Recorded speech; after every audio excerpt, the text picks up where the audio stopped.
Hey, welcome everybody to our Secular Buddhist Essentials class. My name is Venerable Tarpa. I am just thrilled to be here. Before we get started, let's take a moment to appreciate our beautiful community gathered here today. Today, I feel fortunate to sit as a member of this kind community in the safety and security of like minded friends, sharing this present moment with others dedicated to the cultivation of goodness. Today, I'm grateful for the direction and support that this community provides. A community worthy of my time and commitment, a community where my efforts have meaning, purpose, and are appreciated. Today I'm thankful for this community of awakening, a place to gain the knowledge and skills to improve my life, a family, a home, and a sanctuary for all of us seeking refuge from the storm. Conscientious practitioners, we must recognize our responsibility to the world, to strive to live skillfully while helping others to do the same, to strive to live in balance and harmony with nature and others, to strive to gain mastery over our minds and embody our true benevolent nature, to expand our hearts and minds, transcending our shared human limitations, to not intentionally harm sentient life or our planet, and to maturely accept and embrace the reality of our situation while striving to improve it. Hey, welcome everybody. Oh, we got a beautiful crowd here. And Tom made it. Good to see you, Tom. Andy's here. Oh, lovely. Hey, I thought I had a really interesting topic for today's teaching. So, if you remember correctly, we are teaching at the same time we're writing an SBT curriculum text called Secular Buddhist Essentials. And we're just finishing up the introduction part of the text, which is the first handful, 50 pages or so. And we covered most of the material. And I thought of a nice way to finish the introduction, and that's with the section called Common Misconceptions About the Buddhist View. Or I think I should call it Common Misconceptions of Buddhism, period. That would be a better title. And, anyways, I thought this would be kind of a fun class. So I have about 10 different common misconceptions that I thought we'd go through and have some fun with. Please participate with me. I'd like to hear if I'm missing any. Let me know if there's any misconceptions that you have that I could address. I started off with quite the list. I think I was somewhere around 18, and I thought, oh my goodness, we can never do that many. I narrowed it down to 10, and we can see if we think that those are the best 10. And I'm curious if there's any here that you think are not needed. Please let me know that as well. So the first one is the misconception that the Buddha is a god. So, and I think what I'll do is I'll read briefly what I've written and then we can talk about it. The Buddha was not a god or prophet, but instead a man, seen as a great Indian sage or spiritual master. The Buddha never claimed divinity and instead presented himself as human, and through his own efforts awakened to the true nature of reality. The Buddha is quoted as saying, "As I am, so are you. What I've attained can be obtained by all." So Buddhists venerate the Buddha out of deep respect, but they don't worship him as a deity. And I think I just leave the floor open for anybody that has a comment. I have my own. What do you guys think of that? Did anybody believe that the Buddha was a god in Buddhism? You know, I know monks that talk about God all the time. It's so strange. When I was in the monastery, we're all studying Buddhism, and they say, well, in God. And I said, what? Buddhism doesn't believe in a God. But actually, lay people in many, many different Buddhist communities, they really do see the Buddha as a god. They pray to the Buddha, believing that the Buddha can affect real change in their lives. But those are often uneducated, simple people. And the monks don't necessarily try to correct them.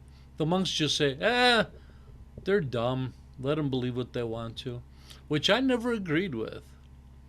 That really the there's like a pecking order, and the uneducated, they just kind of let them do whatever they want. I always thought, oh, you can't just give up on people. Everybody can realize the teachings. You have to be more patient.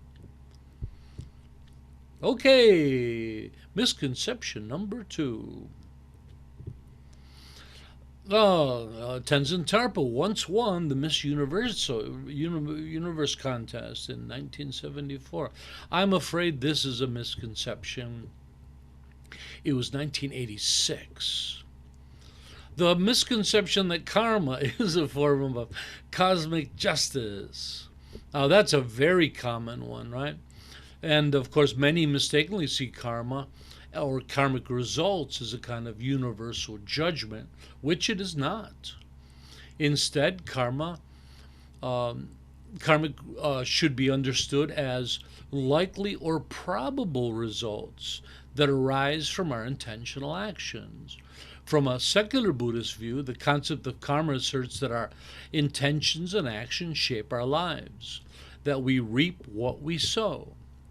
Karma is understood as a distinct form of cause and effect unique to sentient life, operating as a natural law devoid of judgment and moral evaluation. What do you guys think of that? I got to edit some of this as we talk. Some of it was just wrong. Is this going to be a really dull, boring class? Are you all just going to stare at me? Somehow I thought we would do a lot of participation. Kat, participate, please. Hey. um, I was thinking, so I listened to your 5 aggregates teaching and how volitional actions aren't self, but but there's still karma involved in it. But I guess karma isn't to do with self either. Then Well, I don't again, know. Yeah. karma is.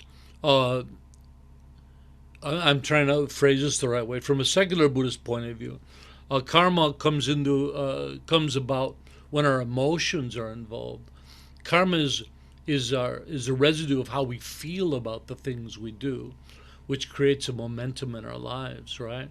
So it does have to do with us. It does have to do with volition, but it doesn't. But they're not all. Some of them are byproducts. They're complementing aspects, but not the same thing, right? Exactly right. I hope that helps. Ethan. Yeah. So regarding what you were discussing about the misconceptions around karma, I think one reason why people tend to latch onto that idea of karma being this system of universal objective justice of some kind is because a lot of people see a lot of injustice in the world that's never really resolved. And I think that a lot of people probably feel kind of powerless in terms of how much they can affect and change. And so the idea that there's some force or something out there that corrects that injustice is I think that's an attractive idea, but I think that's um, just a misconception. That's just my 2 cents about that. I think that's brilliant, Ethan. I would agree wholeheartedly. Yeah, we want to know that bad people are going to get what they deserve, don't we? Right. Somehow. That's I think that's kind of a gateway to feelings of negativity or hate in some way that It does. you'll feel angry at other people because of the misdeeds that they've done, but that doesn't really exactly resolve anything. It Yeah. doesn't make anything better. That's the point I'm making. And it's kind of interesting because although that kind of is the end result, I mean, if people do, if people do a lot of very unskillful, unproductive actions, they are going to deal with those results, right? Um, but I used to give an analogy that karma is just like algebra. You know, a plus b equals c, but there's no judgment there. It's not B's fault that C has happened or A. It's just they're just logical steps in the unfolding of things. So on one end, there is no moral volition or judgment there. Yet on the other hand, karma tells us that they are gonna feel something from it. It's just that there's no God or universe kind of watching over with judgment. It's more just purely mathematics. You go around punching everybody in the nose, mathematically, chances are you're going to get punched in the nose back at some point. David, please. Can you hear me? Yes. I'm on my phone. Um, yeah, just where is the karma carried? I thought you said that it was carried in the person, but surely if I punch somebody in the nose and they know they're going to get me back, then they're carrying part of my karma. So karma is in one way it's the way we feel about our actions, and that colors our perceptions, the way we perceive the world, but it also colors the way people see us. But then there is, so maybe an example like yours would be more related to just cause and effect. So it doesn't come from your emotion. It just comes from the fact that if you do that enough, you'll get punched in the nose, right? Kind of like the more the more you fly in airplanes, the higher your chance of dying in a crash one day. That really doesn't have much to do with karma. That's just cause and effect. So in the Tibetan tradition, they just posited everything is karma. Everything that's happening in your life before, current, past lives, future lives, the whole thing is all karma. But in the Theravada tradition, they have a more nuanced view that and cause and effect being separate from karma. I think it's a very intelligent way to look at it. So yeah, some things are cause and effect, and some things are karma. Yeah, but the way you feel about yourself, punching all those people in the nose, that's karma, and how you maybe you feel bad about yourself, and when you're around others, that affects the way they feel about you. Oh, Sampo, now we're having fun. I always think about dramas on TV and movies on TV where someone does wrong and well, they have to have some sort of recompense by the end of it, that, right is restored, or goodness is restored, or positive outcome. Well, that's what they used to be like. They're less like that now.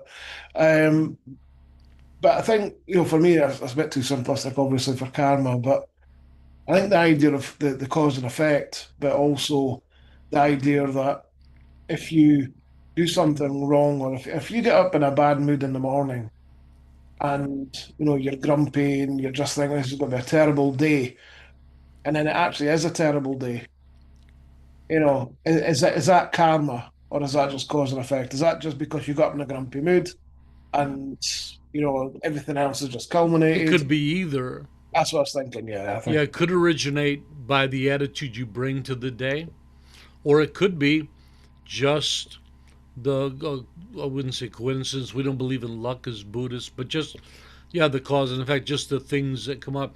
So in like the Tibetan tradition, all the things that came up during that day, even if they had nothing to do with you, say you're at work, it just happens to be a busier day than normal. A few people just happen to call in sick. Uh, there's a problem with some of the machines. All these things just happen on the same day. Tibetan Buddhism would claim all of that as karma, where I clearly I don't think it has anything to do with the way I feel about myself, my perception. So I would call that cause and effect. And yet you could have the opposite. You could have a day where because you're in a bad mood and because you're treating everybody around you badly, that the day could not go so well. So that's an excellent point. Thank you. Kat, please.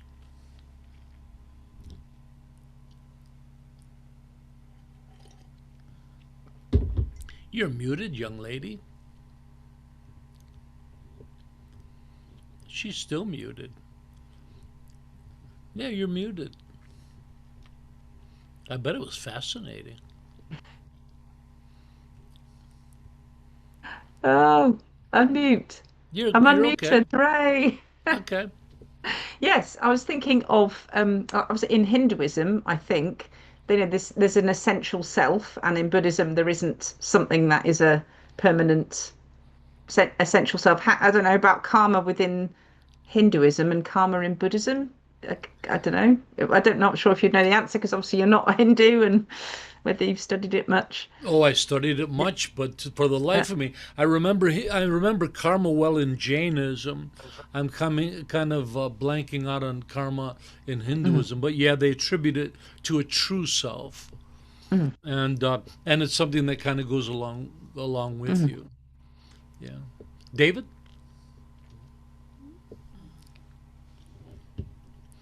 Oh, these darn mute buttons. What are we gonna do? I'm gonna cut them all out in the editing.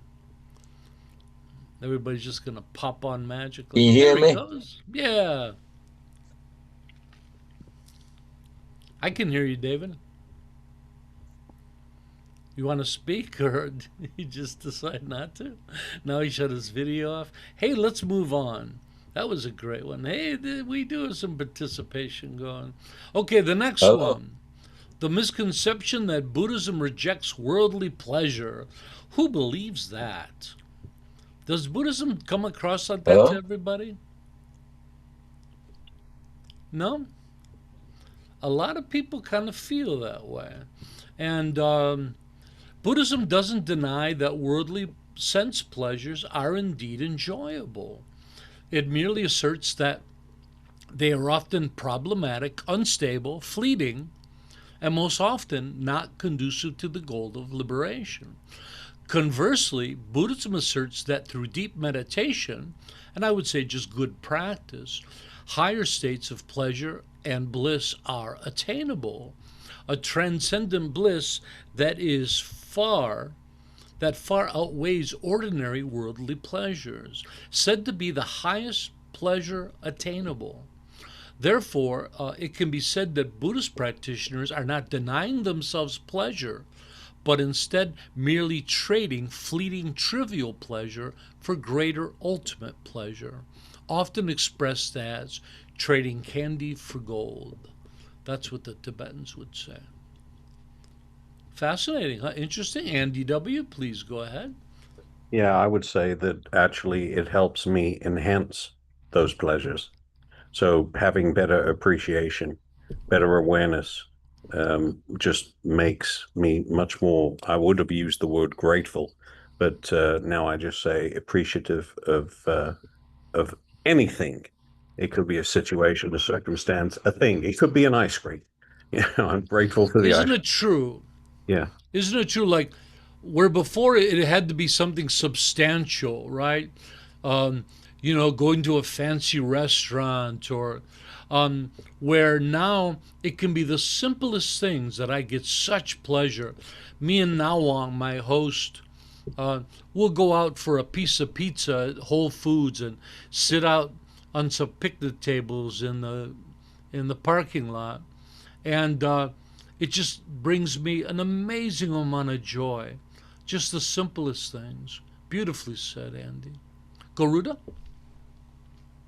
Yeah, just relating that into the misconception I just come across the last few months. People, when you say we get into conversation, you say you're a Buddhist, and they say, "Well, where are your robes? And why are you not wearing robes?" The misconception is to say that because of that, you're a monk, sort of thing. So um, I think there's generally that misconception with a lot of people that you're say you're a monk in a monastery, etc. So that sort of relates to renouncing those pleasures. I think people expect them not to be, I mean, not, for want of a better expression, a normal life, whatever that is. Yeah, and it brings up the point that sometimes people will say that they thought all Buddhists are celibate. Yeah, yeah, absolutely, yeah. I know that's not true. Some of the naughty Sangha members here. Oh, thank you. That's wonderful. Can you hear me now? Oh, yeah. Would you like to share? Yeah, thank you. Yeah, if your karma, it's the distinction between cause and effect and your karma. If your karma results from your emotions, and then how you store those, and you act on those, is that not just also cause and effect, but cause and effect internal to your head? No, So is yeah. you're correct. Karma is a form of cause and effect. Okay. So it's just a subtle different form of cause and effect. So you're right, the subtlety between the two is small, but I think important. Yeah, I get it. Thanks very much. Thank you, brilliant. You guys enjoying this class? Kind of fun, huh? Instead of listening to me drone on and on. How about the misconception that the Buddha asserted that life is suffering? This is a very prominent misconception, right? Most people quote the Buddha as saying the first noble truth says life is suffering. That's what I learned in the Tibetan tradition. But actually, it's not true. Ethan, please share. Yeah, the first time I was exposed to Buddhist teachings was like my first year of college. I was taking a class that like a world history class, and we got to this section of like Indian religions. And when we were getting to Buddhism, the first thing that was really I was exposed to was this idea that of like exactly like that, like life is suffering. And when I that actually kind of turned me off to Buddhism in a way because for a while because that kind of shut me out of it because I think I was misunderstood and the teacher didn't really didn't explain that. To help. Yeah, and it kind of shut me out from Buddhism. But it is complex. It is kind of a nuanced view that although the Buddha never said that, but right. there is a truth that Buddhism does assert unenlightened existence as a perpetual form of suffering. Mm-hmm. So yeah, I see the point. The Buddhist teachings are first and foremost focused on one thing, the transcendence of suffering, right? The Buddha never said life is suffering. In fact, accurately, he's quoted in sutras as saying, if there was no gratification or pleasure in existence, beings would not be enamored with it. So the Buddha very clearly says there is suffering and happiness and pleasure in the world. It's just different types, higher, lower, that kind of thing. Oh, Sangpo. Yeah, that's very similar as a way to say something that was linked. I think obviously the reality is that it's not that life is suffering. There's good things in life and there's bad things in life. It's really about everything in moderation. It's that middle way, isn't it?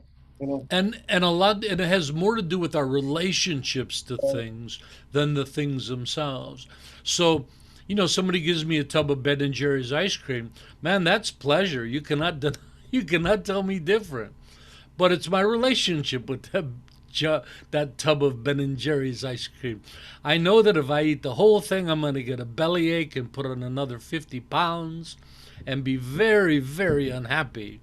So it really always comes back to our relationships to things, If you're a person who doesn't indulge much and somebody gives you a piece of candy, not going to hurt a thing, is it? Ethan. Yeah, I forgot to add one thing. I guess if I recall correctly, the Sanskrit term is like dukkha. But suffering. It's often translated into English as suffering. But if I recall correctly, the word has more to do with more like misfitting or imperfect fits. Those modern scholars are just terrible at it. Dukkha means suffering, period. People try to sugarcoat it. Oh, it means unsatisfactory. The Buddha is really clear in defining dukkha. It's from the most severe suffering you can imagine up to the most minor irritation. That's dukkha. I spent a lot of times correcting that. Yeah.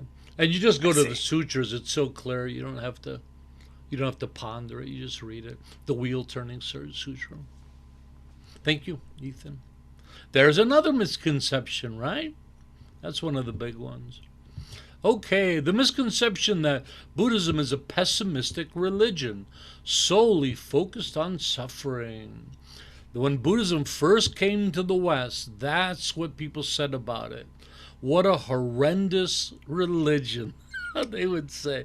Like a lot of missionaries and well, they read the Four Noble Truths. They really thought that life is suffering, and their view of Buddhism was that it's the realization that life is just bitter suffering, and the goal is to be annihilated and not have to exist anymore. And to this day, you still kind of hear remnants of that coming through, and it is really inaccurate. The annihilation of the, or the, what do they call it? The extinguishing of the of nirvana is the extinguishing of the three poisons, not the extinguishing of being itself. A lot of misunderstandings. Actually, Buddhism is solely, I thought I did this, solely focused on liberation to gain happiness, satisfaction, and freedom. However, the Buddha believed that to liberate ourselves from suffering, we must first learn everything we can about that suffering. He approached this in the same way a physician would, by first diagnosing the problem, suffering itself. Secondly, to identify the cause of suffering. Third, to share the prognosis, that suffering is treatable. And fourth, to prescribe the treatment to transcend suffering. This can be found in the Buddha's first and most famous teachings, the Four Noble Truths. So that's, when you get into Buddhism and the first teaching is the truth of suffering, it is a little heavy. I decided in our Skillful Living program to maybe start it off a little lighter. We start off with virtue and happiness, and then we get to suffering a little later. I thought maybe that would appeal to modern Western crowds a little bit more. Miss Wamo, please. Sorry about that. How much would you say the Buddha's view on suffering was tied into karma, in the sense that if they believe that your suffering is caused by karma, bad karma, and so how much did he tie those two together? Again, I see karma as just the momentum of life. So karma, yeah. You don't look at it like as a give and exchange, like everything we're reaping and sowing all the time. Well, yeah, I have a more nuanced view of karma. I don't believe that everything we do is karma. Again, I believe that some things are just cause and effect, right? That, who knows? Your car breaks down on the side of the road, and you suffer because you have to walk to town in the blazing sun. I don't think karma had anything to do with your car breaking down. I believe that's cause and effect.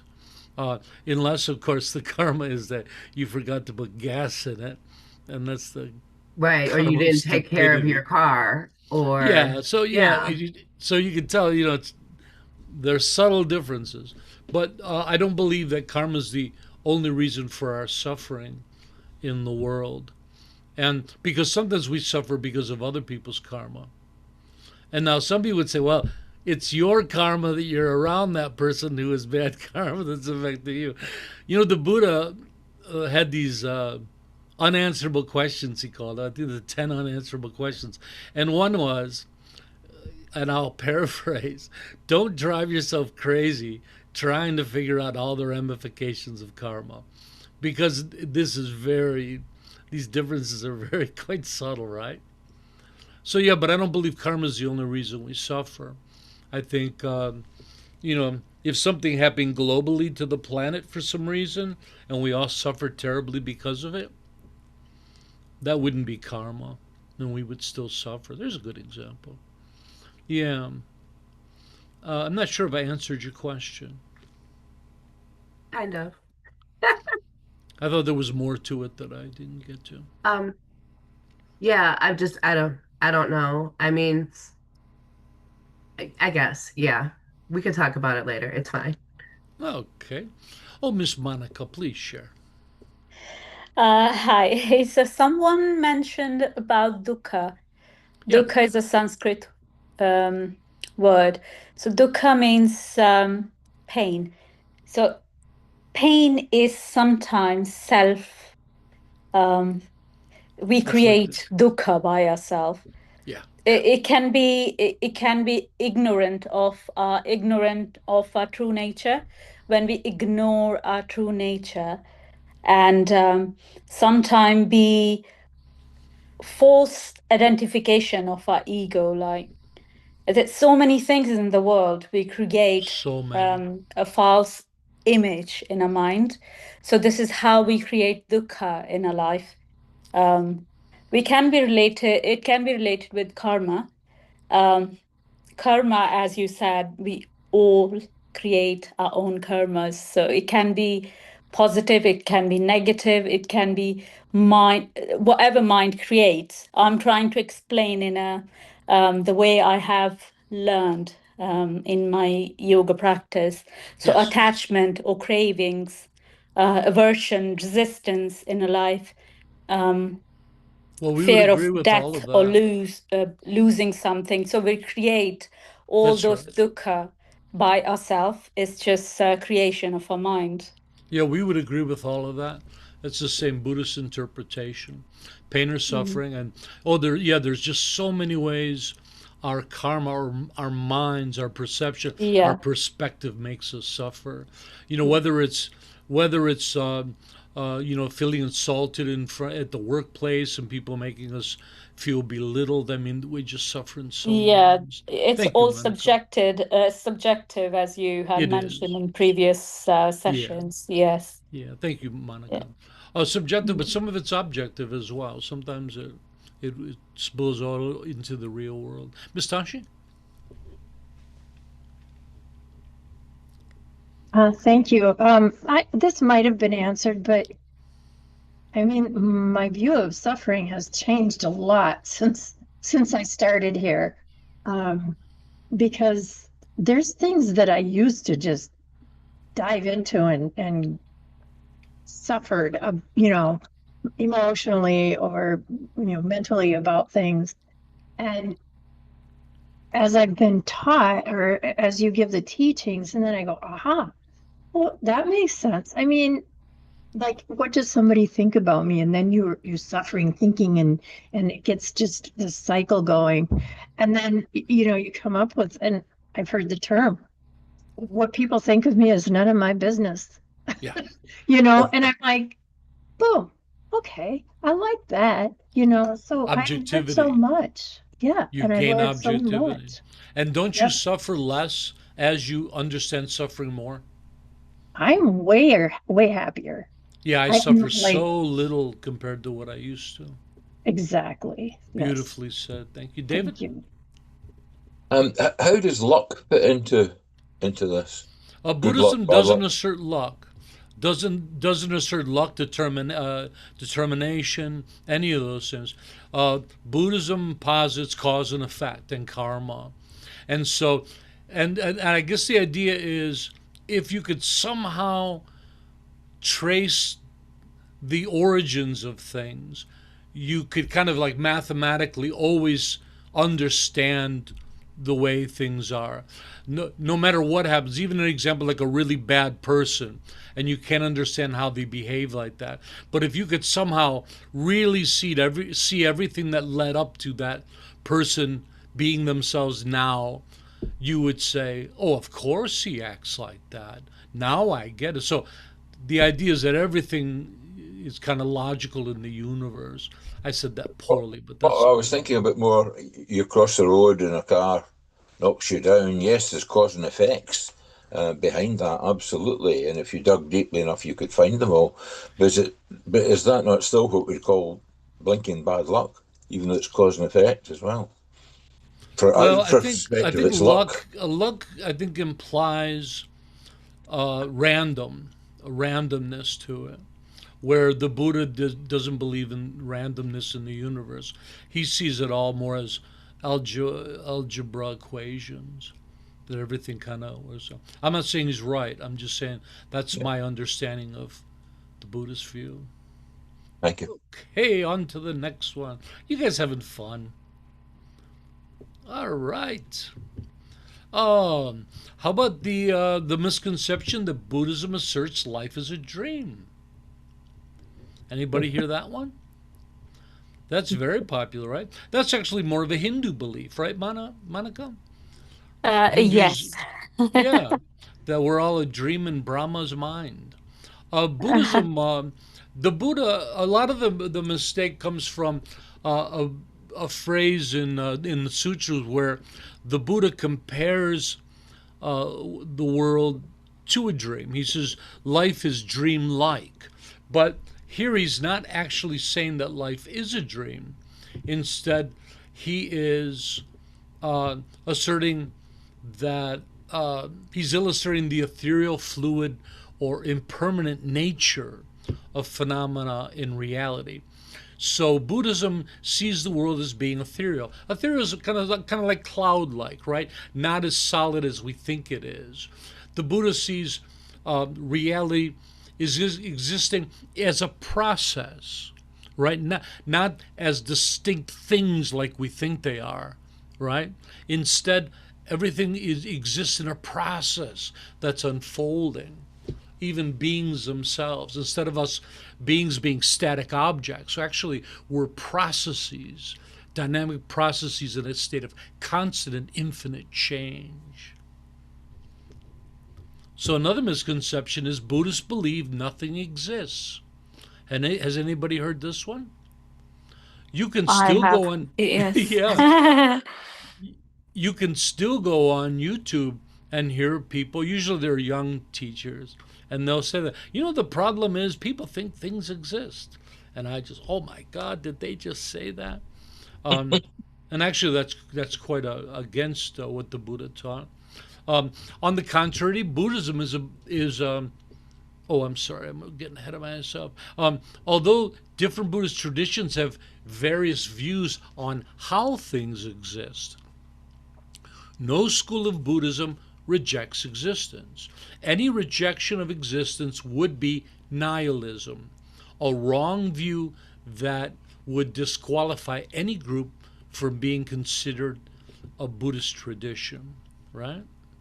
But with that said, there are distinctions that get tough. Like if anyone here is used to the teachings of Nagarjuna, in some ways, boy, Nagarjuna sounds quite nihilistic, and though he claims he's not. So, but that's the Mahayana school. The Theravada, I don't think have that problem. So yes, everything exists, everybody. A reason to celebrate. How about the misconception that Buddhism is about withdrawing from the world?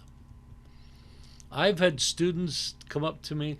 I had one student come up to me and he says, I'm really loving my Buddhism and all this, but I'm not ready to abandon my parents and all my friends and family yet. And I said, what are you talking about? And somehow a lot of practitioners get the idea that to become a serious practitioner, you have to wander off and reject everybody. And it's just not true at all. Monks in the monasteries, they are writing letters back home to mom. And the thing about Buddhism is that many serious practitioners will go off to practice because of the space, the peace, the quiet, and so a little bit of time to ourselves benefits our practice. But the goal is always that after our studies are complete, that we go back and we benefit the world. The Buddha's a great example. He spent 6 years in a cave, and But once he reaches enlightenment, he spends the next 44 years or so um, benefiting the world, engaged with the world, teaching with everyone. So, yeah, you don't have to do that. How about the misconception that Buddhism asserts monism, that all things are one? Again, a Hindu belief, a beautiful one. And you can see where it kind of makes sense in the West, right, that we get a lot of Eastern religions confused. So Hinduism has this beautiful belief that all things are one. It kind of goes along with the idea that everything's a dream in Brahma's mind.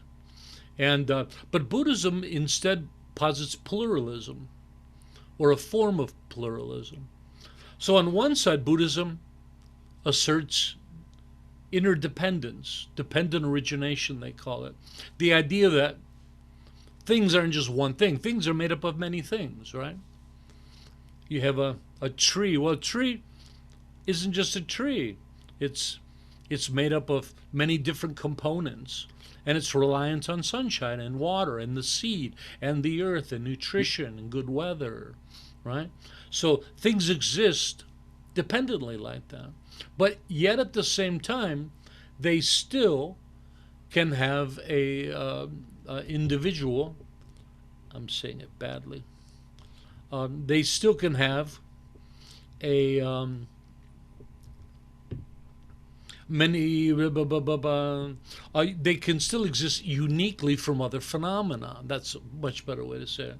For although phenomena are interdependent, they are not necessarily interdependent with all other phenomena.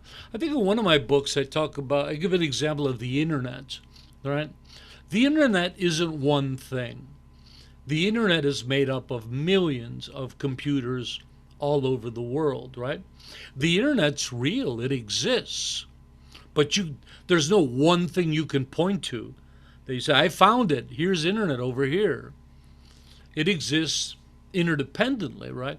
And it's a term that's imputed upon these millions of computers all over the world. But um, but each one of those computers aren't the same. They're all uniquely different, but they also are dependent and they all come together. So that's kind of how it works, right? Kind of like maybe another example is the human body. You know, we have a heart, we have lungs, they're all part of the body, but they're not all the same thing. They all do different things. They're connected, they're interrelated. The heart pumps blood, the lungs breathe, the brain thinks, right? They're unique. And yet they all come together and benefit each other. They're all dependent upon each other. Oh, Padma, let's hear something from you. I was just going to say, Tarpa, I use that phrase quite a lot. We are one, and I really do believe that. But when I say that, I mean that we're all interconnected, and I see my own traits in other people, even when they're angry. I see myself in it, and obviously we're interconnected with everything around us. Interconnected is a beautiful term. So the difference here is very subtle. It's Buddhism doesn't believe that all things are one. We're different, but we're all interconnected. But not everything's interconnected with everything else. There are people on the other side of the world that have very little to do with me. So am I incorrect when I say we're all one? Because I say it often. If you mean it poetically, it's a beautiful thing to say. If you're using it as an accurate statement, it's accurate in Hinduism, but not in Buddhism. Okay. Buddhism again asserts pluralism. Yeah. And there's an example of in the sutras of Indra's net, where imagine a net, and at each cross stitch there's a gem, and all the gems shine to one another. The gems, they make up this big net, but yet each gem is individual in its own sense. Dana, please share. I'm going to ask you the question. I don't know that you'll be able to answer it. In Hinduism, okay, so Buddhism, pluralism, and so everything everything, there is a separation between things. It's not just one, but it's interdependent. But in Hinduism, how do they explain that there's different things? There's a tree, and then there's you know, a people, and there's Well, how let's do you know? first be clear that Hinduism isn't a single religion, it's a family of religions, and many having vastly different views. Vedanta schools have a very modern, so you could get different answers from different parts of it all. Um, but again, in a very traditional sense, when they believe that life is a process going on in a deity's mind, then you can imagine that it's all just a one single dream. But maybe Mona would like to chime in. She's really smart. Monica? Yeah, Is that what? sorry, I Oh, was not on. I was We yeah, just got muted you. myself. Can you hear me? We can. Right. So yes, in Hinduism, as you said, we have different reviews because obviously, but we believe that we are interconnected. Uh, in my explanation, the consciousness is one. So we're made of one atom. This is how we can explain the inner self, the soul. It comes from one universe, or you can say God, or and the soul inside us. It's interconnected. That's why we can see our reflection in other. Um, in Brahma, in Hinduism, if we say Brahma, it's all we part of that Brahma, that universe power. So it's a unity. And of This is how course, I can that's why you say explain it. namaste, Yeah, namaste is internal recognizing the power. soul in of others. Yeah. Yes, Thank you, yes. Monica. Thank you. Thank you. Very nice. Miss Cat? Yeah, I was just going to say actually to Padma that I don't know if you've heard interbeing, like the Thich Nhat Thich Hanh, Nhat Hanh? yeah, like his I guess his whatever, Thing? I don't know, Call it Oh, thing that he his found, could you say his thing. that group, again, Kat? yeah, and the Could you community of say that again, interbeing. Kat? Lovely. What's that? Could you say that again? Because Oh, it's I'm a bit slow. interbeing. We all interbe. So, like Venerable Tarpa was saying, it's not like we're all one, but his kind of his Buddhist group or whatever, his tradition is the community of interbeing. So, So it's yeah. there, I they will look kind of that coined up. the I'll look phrase that up. interbeing for interrelated, that all things, are. But it's important to understand in Buddhism, consciousness isn't one. We believe pluralism. Yeah, no, I don't believe consciousness is one, but I do believe we're all strongly interconnected with everything around us and all the people around us, whether I you like it or agree not. with you. And sometimes that's why I get frustrated because I see myself in what other people are doing. Sounds good. I agree with you. Hey, we got one last one. The misconception that the Buddha was obese. I'm often asked about those statues portraying the Buddha as obese, referred to as the fat or laughing Buddha. However, these very popular statues in East Asia are not representations of the Buddha, but instead of an eccentric 10th century Chinese monk named Bodai, who is seen as the embodiment of contentment and known for his love of candy. Usually, he's portrayed with children chasing him for his candy. Conversely, the Buddha is depicted as having a thin build. In fact, it's said that prior to his enlightenment, while in ascetic retreat, the Buddha almost starved himself to death, living on as little as 5 grains of rice a day. I think I've heard 5 grains of rice and 5 juniper berries or something like that. Today's statues of the emaciated Buddha, the thin Buddha, depicting him in ascetic retreat, which exemplifies the Buddha's incredible perseverance, are very popular among serious students. In the monastery, all the Western monks had one of those, and it's a picture of the Buddha in meditation with all his ribs showing and just completely emaciated. When I was in, oh, go ahead, Wang Mo. No, I was Let's just hear going to something. ask if you could talk about the Buddhist assertion of there having been many Buddhas and waiting on a Buddha to come. Yeah. So different traditions have different views. I think the Theravada believe there have been 7 Buddhas so far, and they're all oh, I'm trying to think of the span of time. There are huge spans of time between each one. And we're talking about what they call wheel turning Buddhas, or Buddhas that deliver the Dharma as the first ones to deliver the Dharma into a world system. So, yeah, and Amitabha's the next Buddha to come. And Mahayana posit hundreds or thousands of Buddhas. So when I was traveling in East Asia, I kind of got quite annoyed that when I was in China and everybody kept wanting to take my picture in front of one of those big fat Buddha statues. Over there they're big, right? They're not the little ones you see in the Chinese restaurants. These are big ones and everybody pushing me over. You, they're over here, and they're taking pictures, man. And at first it really annoyed me, like, oh yeah, I know I'm fat. Well, and then I kind of started to embody it. Like, well, maybe I'm just a happy, jolly guy. I seem to have that side of it as well. And after a while, I just kind of embodied it and said, hey, okay, I'm the fat Buddha. I'm the happy fat Buddha. But did everyone know that? Did you guys know that that's actually a Chinese monk? Oh, nothing new. You guys who's been educating you guys? You know everything.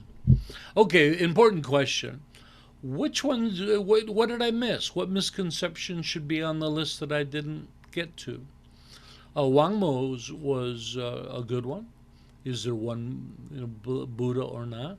I had more. I had one about some people believe all Buddhists are vegetarians, which is not true. In fact, most Buddhists in the world are ravenous meat eaters. In the Buddha ate meat, so did his students. Vegetarians like to try to rewrite history, and they say no, it's a mistaken translation, and it's translated as mushroom. The Buddha was eating mushrooms, and it's completely untrue. The Buddha gives long accounts in debates with Brahmins on why he's okay to eat meat.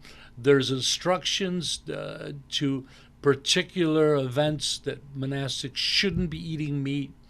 Monastics shouldn't eat meat if the animal was killed for them, or I think one of them was if they witnessed the killing of the animal, they're not allowed to eat the meat. So no, it's very clear that they did. But in defense, I think it comes down to a question of choicelessness. The monks weren't asking for certain foods. They would merely go on alms rounds, put out their bowl, and whatever people put in there, they would eat, right? So they weren't making a choice to eat the meat and therefore not falling into the karmic result of that meat. That's my take on it. Vegetarianism becomes a thing much later in the Mahayana tradition in Eastern Asia, where today most Eastern monastics in the Mahayana tradition don't eat meat. The Tibetans ate a lot of meat. So, Mr. Garuda. Yeah, just a point on that. Obviously, if they're on an arms round, and somebody offers the meat, and they say refuse it, it could easily come across as an insult, basically. So that and sort of stop the whole structure, basically. So you're accepting what somebody's gracious enough to give you, regardless of that it's meat or fish Yeah. or whatever it is. So yeah. But nowadays, most Buddhist teachers, including the Dalai Lama and the Karmapa, urge people to move towards a vegetarian vegan diet because nowadays it's different. Nowadays, we make choices, right? Monasteries buy their food from the markets.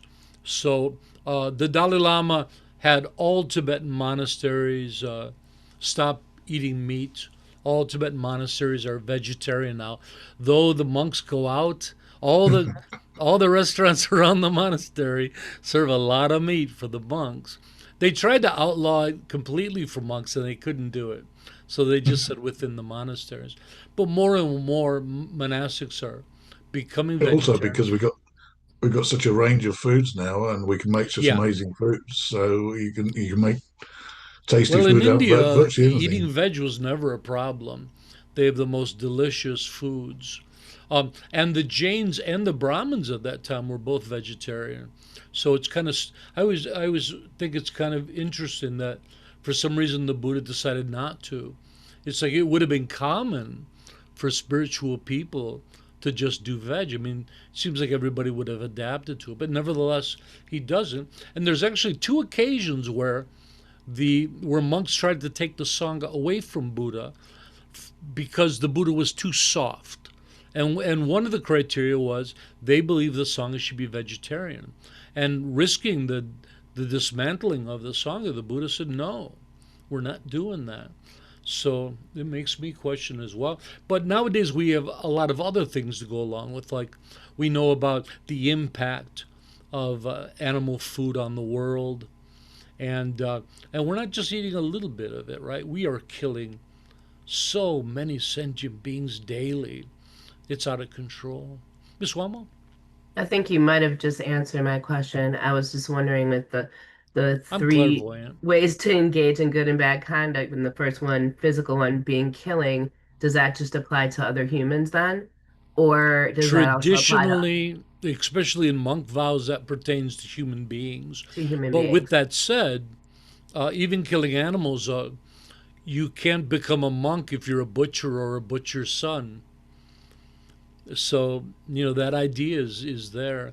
But can you imagine that no butchers or no fishermen or anything in that time would be allowed to be Buddhists? I don't believe that that would be true. So I think that primarily is about killing human beings. But killing animals would definitely be frowned upon. Monica? Yeah, talking about butcher or fishmonger. So that's their job. That's their dharma. They're doing that to earn money. So I don't think so. Doing any sin in. But if we intend to kill animal while we have a vegetarian option. I'm not saying I'm not vegetarian, but I do eat chicken and eggs. But all I'm asking, because mostly people ask me this question, and the answer only I have in my mind is when we intend or in our mind we're hurting someone, then we creating karma. And if we have vegetarian option and we are just denying that option, and instead of that, we're killing an animal to eat.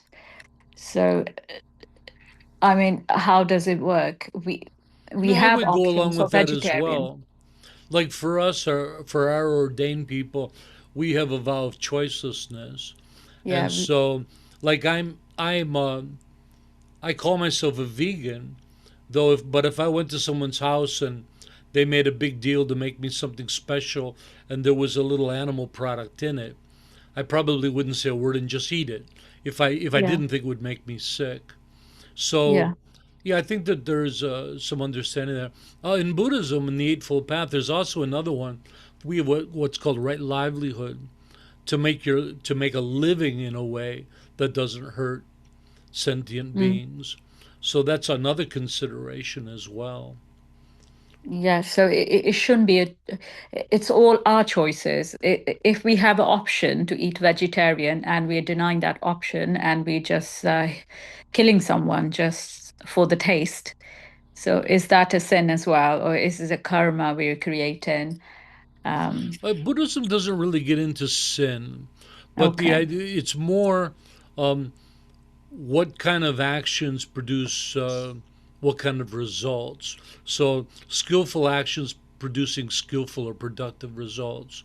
So, yeah, the way you feel about it is definitely that's that karmic Yeah. imprint in its workings, right? Um, so yeah, if I'm somewhere and I am just starving to death, and there's no vegan options anywhere, I do what Yeah, I then can. I definitely. do the Yes. best I can. Sometimes I'll have some cheese or something, and I'll try not to eat meat. But yeah, you get the right Yep. idea. It's not always Mhm. easy. And am I right if someone is fishmonger or someone is a butcher and that's their dharma, they're not doing that because they love it. It's just their work. They're Not just in selling meat. Buddhism. In Buddhism, we have that part of right livelihood. Yeah. But but Okay. but some would argue, like, I can't imagine in the Buddhist time him not allowing fishmongers because of that. So monks Okay. clearly aren't permitted to. Right. Yeah, Okay. but not an easy question to answer. Thank you, Thank Monica. you. Sampo, last question, I think. More just to add on to what Monica said. When I was 14, left school. At 16, I worked in a butcher's as a like doing deliveries and cleaning up and all that sort of stuff. And on a Saturday, I did a bit more. One of the things I always remember was John when there was a delivery came and he was really angry. And I came in from school to do cleaning up. He was really, really angry, and it was because the pig had been bruised and had been beaten before it had been killed. Now, there's two things. One was it spoils the meat, but he was also really angry, and I heard him on the phone was because the animal suffered. Yeah. I know people might think, well, he's a butcher, but he actually genuinely had a concern about the animal being mistreated. Yeah, you have the same thing with like Native American tribes who just had great honor for the animal and tried to make it suffer the least. And so yeah, it's a big topic, isn't it? And then you have the actual butcher who kills the animal, but then you have the butcher who just chops it up into pieces, and then you have the people that eat the pieces. How does karma play out into all of that stuff, right? And if you don't feel bad about the meat because you're just buying a type of food in a neat little plastic container called beef, it's not even called cow, and you don't feel bad at all about eating it. Yeah, that's Is right. that That's not, yeah, we should have is that yeah, producing? Some would conversation say that about it it. doesn't produce karma because you don't feel it. Others would say even if you're not aware of it, somehow karma is still there. Yeah. So it's a tough question. Hey, we answered some great questions. Any other misconceptions that we? I left the ones on monasticism out. There's a couple in the chat, Tarpa, if you'd like me to. Briefly, sure. Okay. Let's see. That Buddhists are always calm and perfect. Well, that's true, of course.